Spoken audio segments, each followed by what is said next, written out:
সংবাদ সম্মেলন বিষয় মিথ্যা প্রচারণা, বিষয় মিথ্যা তথ্য দিয়ে সংবাদ পরিবেশন করার অবৈধভাবে ডিলারশিপ বাতিল চেষ্টা প্রতিবাদ। স্থান চন্দ্রকোনা বাজার বিকাশে ইয়াসমিন ডিলারশিপ। খাদ্য বন্ধ কর্মসূচি। তারিখ 24 আগস্ট 2025 খ্রিস্টাব্দ।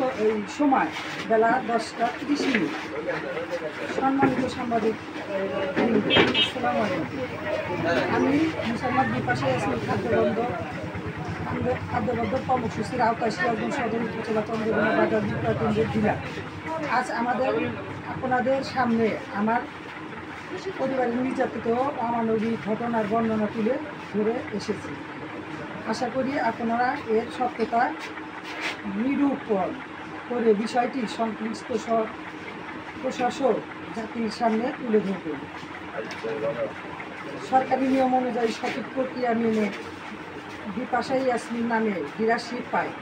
আমার প্রতিবেশী শামসুন নাহারও ডিলারশিপ পাওয়ার জন্য আবেদন করেছিলেন, কিন্তু তার আবেদন নির্ধারিত শর্ত পূর্ণ ছিল না।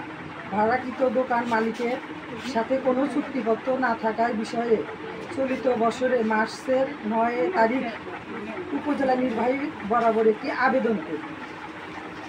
দোকানে কোনো অস্তিত্ব বা চুক্তিপত্র না থাকায় উপজেলা প্রশাসক যাচাই বাছাই শেষে তার ডিলারশিপ বাতিল করে।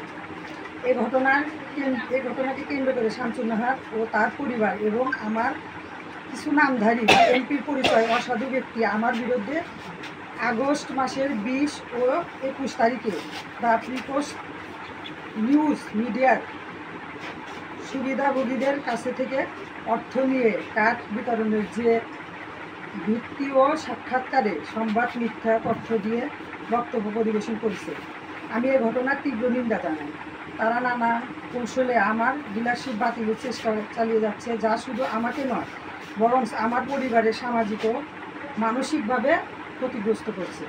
আমার দাবি, অপপ্রচার ষড়যন্ত্রদের জড়িতদের বিরুদ্ধে আইনগত ব্যবস্থা গ্রহণের দাবি জানাই। প্রশাসকের প্রতি আমার আকুল আবেদন, সত্যতা যাচাই